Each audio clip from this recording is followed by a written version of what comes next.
आणि ज्या महापालिकांचा आज निकाल हाती येणार आहे त्या महापालिकांचं पक्षीय बलाबल आहे त्यावरती एक नजर टाकूयात।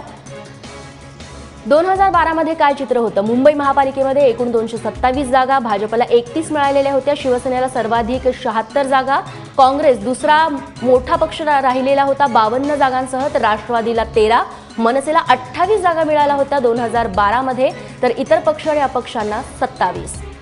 यंदा मुंबई महापालिका शिवसेना राखतीये का ते बघायचं आहे। दुसरी महत्त्वाची पालिका हा देखील शिवसेनेचा गड, 57 जागा मिळालेल्या होत्या ठाण्यात 2012 साली, तर भाजपला अवघ्या 8 मिळालेल्या होत्या, काँग्रेसला 13, राष्ट्रवादीला 30, मनसेला 7 आणि इतर पक्ष आणि अपक्षांना 15।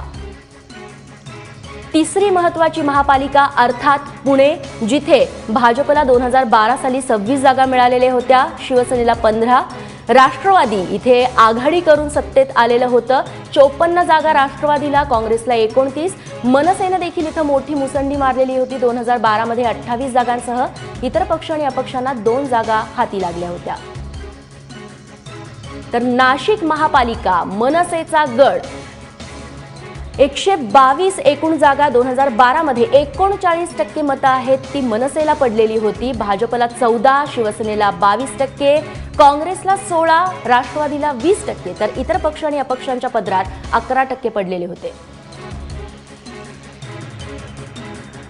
त्यापाठोपाठ नागपूर महापालिका, भाजपचा गड, 145 एकूण इथल्या जागा आहेत, भाजप 63 जागी निवडून आलेलं होतं, शिवसेना 6, दुसरा महत्त्वाचा मोठा पक्ष राहिला होता अर्थातच काँग्रेस 41 जागांसह, राष्ट्रवादीला अवघ्या 6 जागा मिळालेल्या होत्या, मनसेनं 2 जागी यश मिळवलेलं होतं, तर इतर पक्ष आणि अपक्षांना 27 जागी यश मिळालेलं होतं 2012 साली।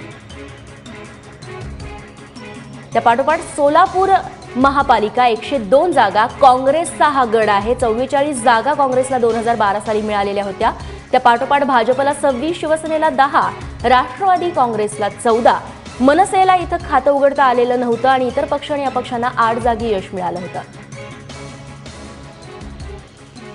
पिंपरी चिंचवड महापालिका, राष्ट्रवादी काँग्रेसचा गड, राष्ट्रवादी काँग्रेसची एक हाती सत्ता इथं 83 जागांसह होती 2012 साली, तर भाजपला अवघ्या 3 जागा मिळालेल्या होत्या, यंदा भाजप मोठी मुसंडी मारू शकतं, शिवसेनेला 15 मिळालेल्या होत्या, काँग्रेसला 12 तर मनसेला 4।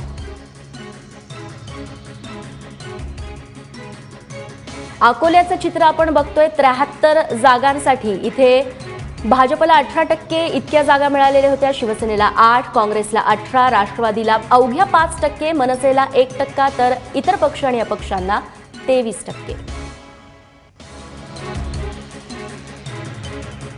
अमरावती महापालिकेतले पक्षीय बलाबल, 87 जागांसाठी इथे भाजपला 7 जागा मिळालेल्या होत्या, शिवसेनेला 11, काँग्रेसला 25, राष्ट्रवादीला 18, मनसेला इथं खातं उघडता आलेलं नव्हतं आणि इतर पक्ष आणि अपक्षांची संख्या इथं होती 26।